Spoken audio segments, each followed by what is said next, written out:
Class কেমন লাগলো? ভালো। কে কোনো ডিস্টার্ব করেনি তো? কোনো স্টুডেন্ট, কোনো টিচার?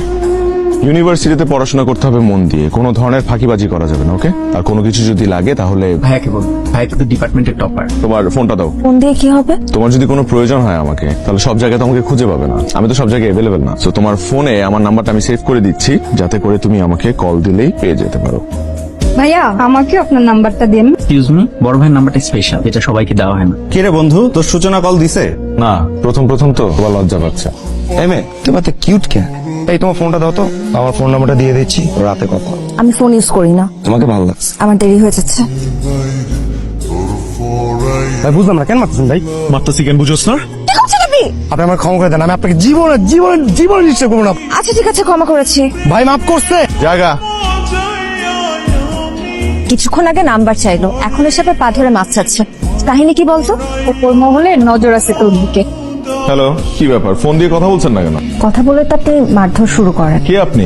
আমি সূচনা। তো সূর্য আজকে কোন দিক থেকে উঠলো? রাতে তো সূর্য ওঠে না, রাতে চাঁদ ওঠে। তা ঠিক। আজকে ওই ছেলেটাকে মারলেন কেন? ওকে মারছি কারণ ও বেয়াদবি করছে। বেয়াদবি তো করেছে আমার সাথে, তাতে আপনার সমস্যা কি? আমার সমস্যা কি সেটা আমি আপনাকে এখন বলবো না, সেটা আমি আপনাকে কাল বলবো কফি খেতে খেতে।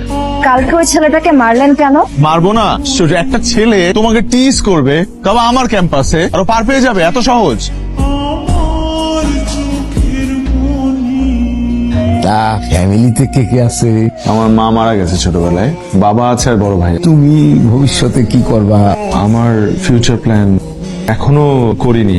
আমি মাইনা নিতে পারি, আমার বন্ধু বান্ধব আত্মীয় স্বজন তারা তো এটা এত সহজে মানবে না। তাই তোমার একটা ভালো প্রফেশনে ঢুকতে হবে। ট্রেন কয়টায়? 9টায়। এত দূরে যাচ্ছ, আমাকে ভুলে যাবে না তো? যত দূরেই যাই তোমাকে ভোলা অসম্ভব। আত্মসম্মানে লাগে এমন কোনো কাজ আমাকে দিয়ে কখনোই হবে না। ওই ফ্যামিলিতে আমার মেয়ের বিয়ে দেবো, এটা তুমি ভাবলে কি করে? আমিও তোমাকে একটা কথা জানিয়ে রাখি বাবা, রোহান ছাড়া অন্য আর কোনো ছেলেকে আমি বিয়ে করব না, আর এটাই আমার শেষ কথা। আবেগ দিয়ে জীবন চলে না, বিবেক দিয়ে জীবন চালাতে হয়। কথাটা মনে রেখো। বিকেলবেলা তৈরি থাকবে, পাত্র দেখতে আসবে। আমি এক্ষুনি রোহানকে ফোন দিয়ে সব কথা খুলে বলছি। এত বড় স্পর্ধা তোমার? হ্যাঁ, দেখি তোমার ফোন দাও। এসো আমার সাথে, এসো বাবা, এসো।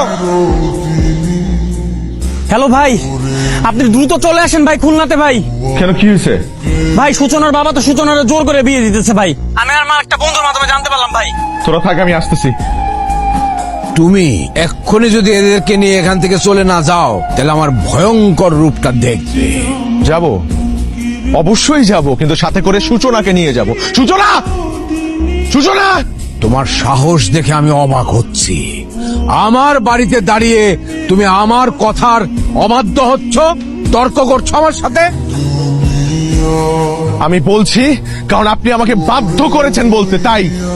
আমি তোমাকে বাধ্য করছি? আমি তোমাকে বাধ্য করছি আমার মেয়ের সাথে ভালোবাসার সম্পর্ক করতে?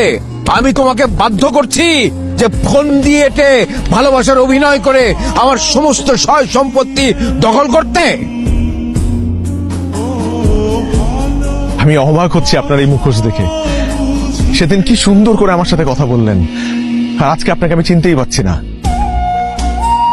আমি একটা কথা বুকে হাত দিয়ে বলতে পারি, যে সূচনাকে ভালোবাসার আগে আমি কখনোই জানতাম না সে যে জামশেদ মজুমদারের মেয়ে। আপনার সয় সম্পত্তি, টাকা পয়সার কোনো লোভ আমার নেই। আমি শুধু এই পৃথিবীতে সূচনাকে চিনি এবং সূচনাকে ভালোবাসি। সূচনা, তুমি আমাকে ভালোবাসো?